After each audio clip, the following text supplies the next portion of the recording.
welcome to episode number 2 of Into the Deep.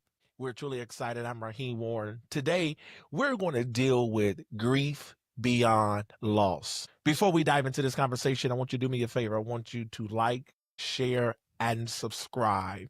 We want you to stay plugged in and connected with us and watch. There's so many benefits and becoming a partner with us. So we want you to join us, be connected, share this, let people know we're here. Today, I want to deal with a very touchy topic, grief. A lot of people really don't know what that looks like because in the world where, and I'll say this, there's no breaks. In a world where life just keeps going, a lot of times people really don't know what grief looks like and how to grieve. So we want to deal with grief beyond loss. But here is the spin to it, all right? Not only are we going to talk about grief in the form of death, I want to deal with grief and loss far as what do you do when you feel like you lost your job, when you've lost a relationship, when you've lost your mind.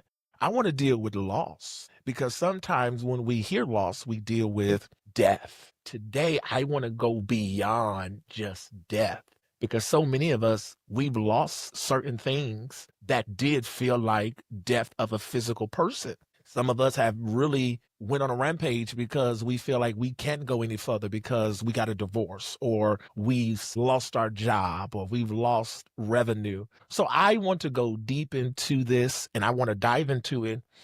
Today we have a guest with us. Listen, she's back and we're excited because we had a very great conversation with her and we just want to hear more from her. Today, I want you to celebrate Pastor Felicia Hodge. She is with us again, and we're excited for this conversation on what God is about to do.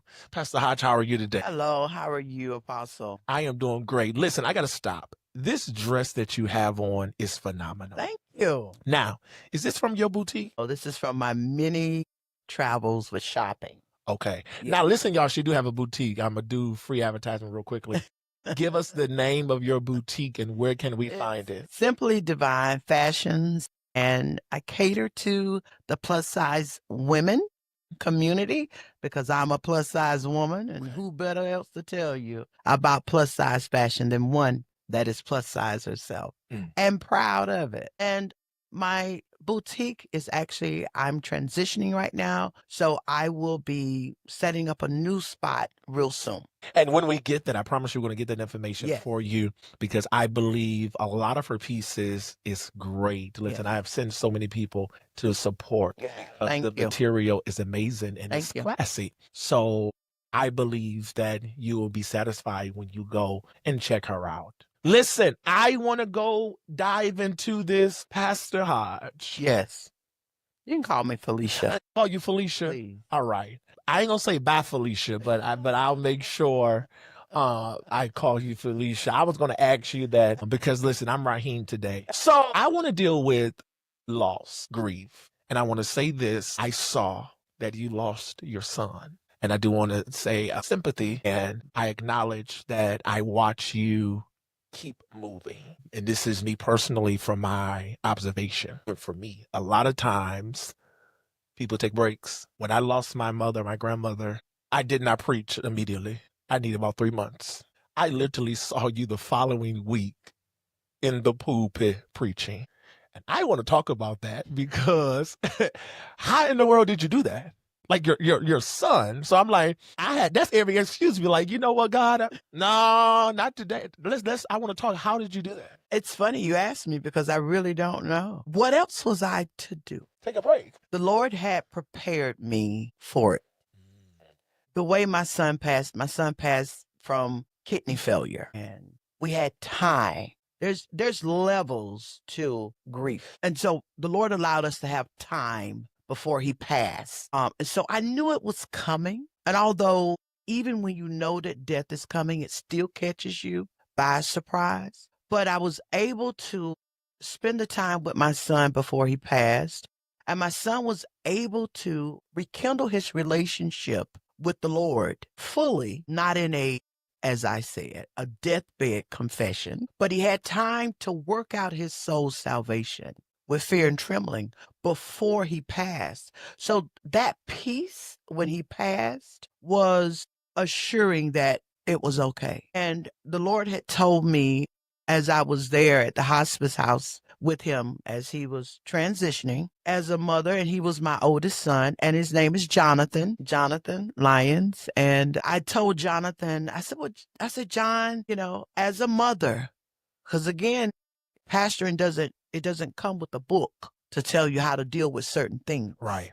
So as a mother, I said, John, you tell me whatever you want me to do.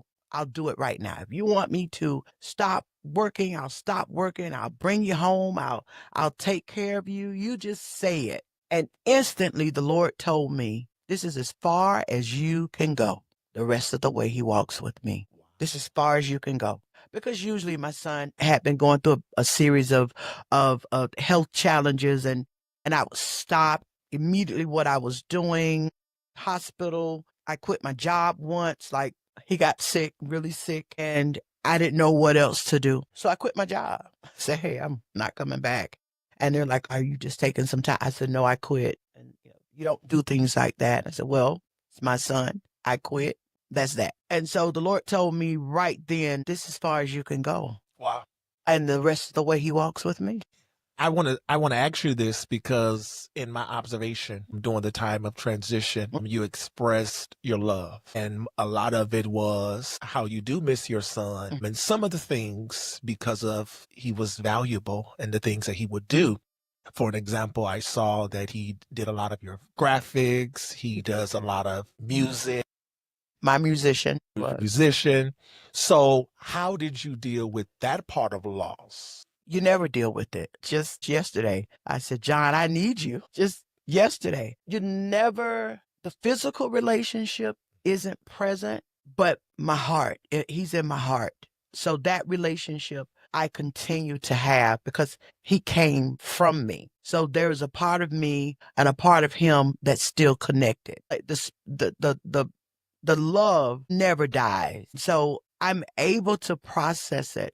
Because the way my son passed, he passed from health complications. I have a brother whose son was shot at 19 and he died instantly. My brother didn't have time. He didn't have time to say goodbye. He didn't have time to speak to his son. He didn't have time. I was blessed to have time with my son before he passed. And my brother didn't have that time. So his processing is different from mine. I see. It was more so he was robbed and I was graced. Wow. Oh, that's now that's good. Yeah. And so his grief is heavy. It's heavier. And his processing of it is taking longer than mine. That's why I was able to get up in the pulpit the next day. Yes. My son his service was on the 9th of October. His birthday was on the 8th of October. He passed on the 1st of October. And on the 10th of October, I was right back at church. His birthday was October 1st. He died on October 1st. Oh, so he died October 1st. His birthday was October 8th. And the service was on October 9th. And you preached. Right back to church on October 10th. Yeah, you strong. Yeah, you strong. I commend you. I commend you. I commend you. You're very strong. And I want to say I'm proud of you because it takes strength. I want to say that to those who are watching. It takes strength to identify grief and to say what Pastor Felicia just said, which was, I was graced with it. And sometimes, this is life and Bible. It is. Sometimes God will grace you with grief, and he'll grace you with loss. God walk you through transitioning, and not just in death. God will say, hey, I am going to break you away from this relationship, this habit, and I'm going to transition you out of it. But sometimes we don't listen to God, and then he just snatch it from us, and we don't have the proper time to deal with it. So that's really good. My question to you is, how do we foster a culture that will create more people to open up about grief? Because people don't feel like they can talk. Many years ago, our culture dealt with grief differently. Yeah. Once upon a time, when someone would die, they would dress in black and they would cover themselves and they would stay away for 6 months grieving and, mourning and, just in the dumps. Well, we that know the Lord understand that everyone has that time. Right. Time and season for everything. And we have to understand now, we have a better understanding that death is a part of life. Death is a part of life. And life is a part of death. That is correct. It is something that we cannot miss it. All of us. So I think now that we have a better understanding of grief, death, regardless of how it comes, because no death is the same. Right. We have a better understanding. So now we are able to talk about it more. The people of old didn't talk about it. They did not talk about it. When I tell you, I was so confused. Real quickly, for the sake of time, growing up, a kid, I'm old school, I grew up with all these old people. My grandma said, and for the sake of the world, when you hear me say mom, I am referring to my grandmother. But when my mom said, hey, we got to go to Alabama for a funeral, I said, okay, let's go. You know me, I love people. I love church. I was ready. Can I tell you that we got to Alabama? We packed up the little van, got down there to Alabama, and I walked in the house. And when I tell you that body was laying in that living room, I was trying to figure out what type of witchcraft this was. I was confused. And everybody was just walking in. And you know me, I'm still special ed a little bit. I was trying to figure out because when we put up, it's all right. When we put up, people would come out the house screaming and crying and screaming. So me being hooked on phonics, I'm sitting here like, y'all still crying? She died 3 days ago. So I was lost, not knowing that the body is in the house. Of course you're running out crying and stuff. So I go in and everybody crying. So I just stand there and I'm like, what am I supposed to do? And my sister said, cry. I said, ma'am, why am I crying over, something someone I don't know? And I'm not just going to cry just because I see other people crying. But watch this. Later on that day, I thought about someone else who passed in our family, and it hit me. And God said to me at a young age, he said, grief comes in different stages. Mm-hmm. Never let people rush you in grief or grieving. And I want you to address the people and just let them know, what does grief look like being processed? No one can tell you how to grieve. No one can tell you how long to cry. No one can tell you how long it's going to hurt you. It's how you process it. Some people are in denial. Some people are angry. Some people want to die. My son was my oldest son, and I asked God for Jonathan, but I didn't want to die when he died. That's correct. I still had life to live. I have other children. God didn't call me. He called him. So I had to accept it. That's another thing. A lot of people don't know how to accept this is what had to be done. You said something good, because I hear people say all the time, oh, it should have been me. Oh, Take no. me, Lord. That wasn't, no, that's not, I wasn't saying that. When my mama passed, no. That wasn't my story. I was like, I love you. No. You look real cute in this casket. I did your hair nice. You tell Jesus, I said, what's up? It ain't my time. No. But a lot of people say that. I've talked about this grief before, and I have some friends. I have a friend, a classmate of mine, had 2 sons die in one night. In one night? One night. Both of her sons died in one night. I don't know how she got out of the bed, least alone, took her next breath, but she found her strength in God. My God, glory. And even to this day, it's been 25 years since the boys died. She goes out to their cemetery. She dresses it. She's there because a big piece of her died. Mm-hmm. But there were other reasons for her to keep going. And so that's the same way I felt. I had to keep going. John would have wanted me to have died too. He said, Ma, you got stuff to do, places to go. And I have other children that I have to be here for. So the process, it depends on how you allow this grief to affect your world. So let's go deeper. That's the point of Into the Deep. My question for you, and I want to go deep, do you feel that Jonathan had a moment with God and expressed that he was ready? because he saw mom and dad and family at his bedside or going with him through certain treatments. And in his mind, do you feel like he said, I need my family to live? Like, this ain't it. Do you feel that he was ready? Jonathan was well ready because Jonathan knew the word. And Jonathan had already told God, I'm ready to go. I'm ready. Kidneys were failing him. Wow. Heart was failing him. Yet every Sunday he was trying to come to church. Through all of that. Through all of that. But he was ready. The Bible says, work out your soul salvation with fear and trembling. See, when you know the word, you know that there's a heaven and you know there's a hell. And anyone with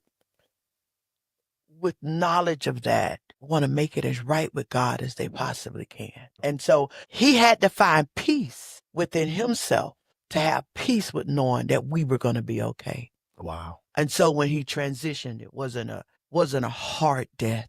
Peace slept right on out. Yeah. And so the peace that God gave me was, he's okay. Wow. He said, I took him before he could get him. And he was him. So I'm okay. I have my moments because that's my son. Right. But he's his son. So my peace that I have every day is, John's okay. And I feel that John is at peace. People will say, oh, he's going to visit you and he's going to come to you and he's going to talk to you. And then the enemy plays in your mind and make you think that your dead loved one is talking to you. I had a moment where I thought I heard John talking to me about his suit that I buried him in. And the Lord came back and told me, why would he come tell you anything when he asked me to free him? Wow. Why would he talk to you? That was deep. And that's just been my revelation through this. So I've been able to process my grief differently. You see me smiling, you see me going on, it's because I've accepted it. And there are different levels to grief. There's denial, there's anger, there's people that don't want to receive this. There's people that visit their loved ones and talk to them. I call his name, but I don't talk to him. I know people that say, I spoke to my... do that. And you know me, I'm a little special. I say, what they say? I'm like, what did they say to you? You know, people say, my mother visited me. No, I don't want my mom to visit me. No. I left her at the Woodlawn Cemetery, and I want her to stay right there. But listen, my brothers and sisters, this was phenomenal. Beyond loss. I want you to take a moment and share this. Tell somebody, come back and replay this because we want to deal deeper. I want you to catch the next episode where I go through the stages of grief. What does those stages look like? Because sometimes you can see someone who have lost someone and for a whole period of time, they can be laughing every day. That's their form of grief. Sometimes you may feel someone locked away, shut out for a season. That's their form of grief. But I want to deal statistically on what the world calls grief and the different stages. So catch us on the next episode when we identify stages of grief and what does it look like. But until next time, this is Into the Deep podcast. And I promise you, we dive deep into real life issues, opening up doors for healing and deliverance. We'll catch you next week.